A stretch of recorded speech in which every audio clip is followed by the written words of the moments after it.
Silo, sometimes when I try to express your message, I find that it's hard. It doesn't come out right. I don't feel I communicate it very well. Explaining the message is always a problem, because the message is, above all, an experience. And how do you explain an experience? How do you explain to someone what something sweet tastes like? How do you explain what a color looks like to someone who's never seen colors?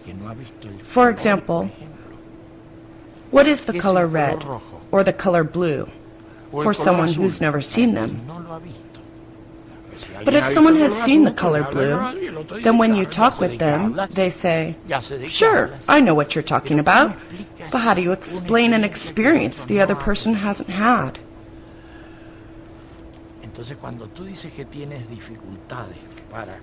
So when you say that it's hard to communicate your experience of the message, I say that's very reasonable.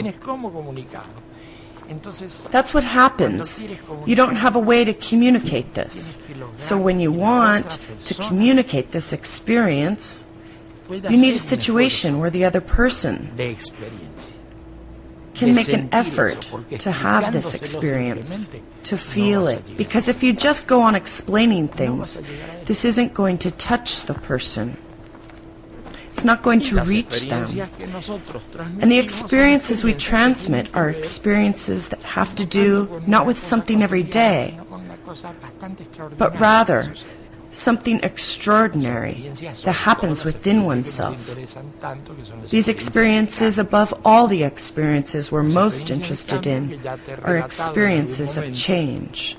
These experiences of change, which I've talked about before, are very different from everyday experiences. They're experiences that change people. When someone is in love for the first time, their cortex lights up. It's like they're walking on clouds. They're weak-kneed. It's a different experience. They've had a different experience in space in which they live, a different experience of the relations between people. The experience of being loved is one of the great experiences, but how can you transmit this to someone who hasn't had this experience? The experiences we have in dreams are more common.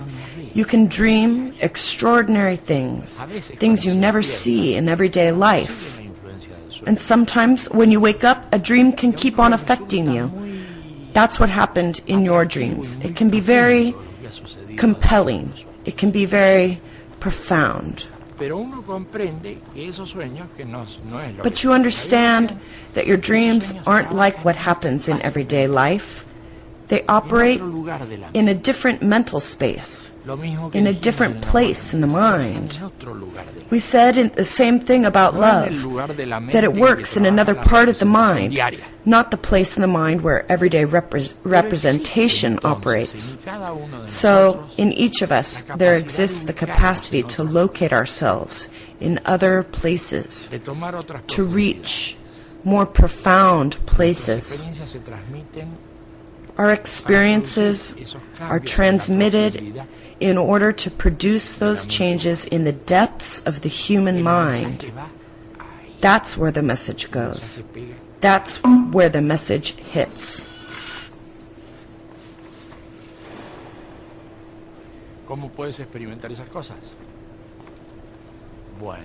How can you experience these things? Well, you can experience them right now. To start with, tell me, in your life you've dreamt, right? You must have had a dream sometime in your life.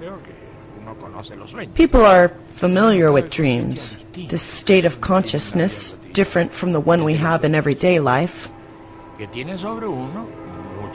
Dreams have a great importance and can be very powerful.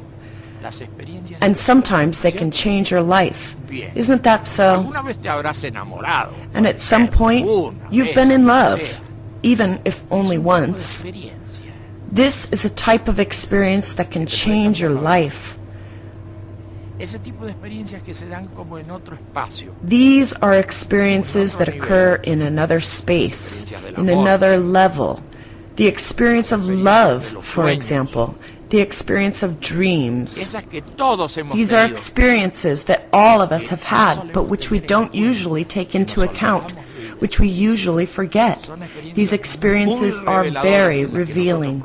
They are something we go into deeply.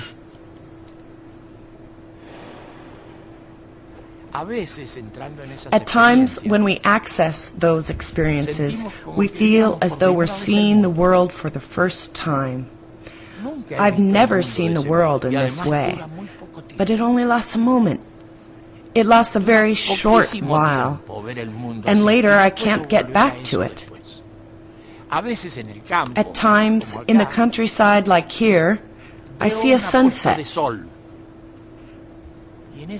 And in this sunset, I feel like I comprehend everything for just a moment. This brief moment of understanding everything linked to the sunset is for me an experience of change that could be very important, although normally I don't explore its consequences. Everyone has had experiences of this type, but very few people have gone into them deeply. And that's where we come in, with these experiences that happen in a different mental space, in a different mental situation, in another state of consciousness. These are the experiences we deal with. And there's a little book called The Inner Look that explains quite a bit about those experiences. That's the book we pass along to people. And we say, meditate on this little book. See if this little book resonates with you, with those important things in your life. Because pretty soon the subject will come up that we won't be here forever. You're going to go. We're all going to go. Life ends at some point. How will this movie continue? Are you gone forever? Or does something in you continue? You'd like to have some answers to this before leaving, because surely you will leave. But you'd like to have some answers about all of this.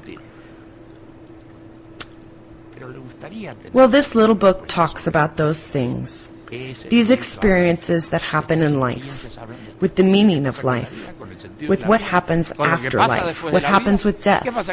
All these things interest us, and they interest many other people too. That's why a lot of people listen to this message.